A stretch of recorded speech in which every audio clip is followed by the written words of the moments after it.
بارے میں بتاؤں گی. ہم میں سے اکثر بچے یہ بات نہیں جانتے کہ لیپ ایئر کیا ہے اور اسے کیسے منایا جا سکتا ہے. کہ ہم جانتے ہیں کہ ایک سال میں 365 دن ہوتے ہیں، مگر اصل میں ایسا نہیں ہے کہ ایک سال میں 365.25 دن ہوتے ہیں، کیونکہ زمین سورج کے گرد اپنا چکر 365.25 دن میں مکمل کرتی ہے اور یہ 1/4 دن اضافی ہوتا ہے.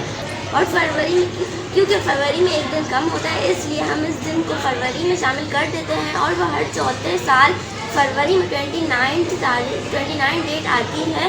اور مزے کی بات بتا دوں کہ لیپ ایئر میں جو بچے پیدا ہوئے ہیں انہیں اپنا برتھ ڈے ہر چوتھے سال میں منانا پڑتا ہے. ہم معلوم کیسے کریں کہ آنے والے سال میں لیپ ایئر ہے کہ نہیں، کیونکہ یہ سال 2024 لیپ ایئر ہے اور آنے والا سال 2028 بھی لیپ ایئر ہوگا. تو بچوں کیسی لگی آپ کو یہ معلومات کمنٹ کر کے ضرور بتائیں. جزاک اللہ خیرہ.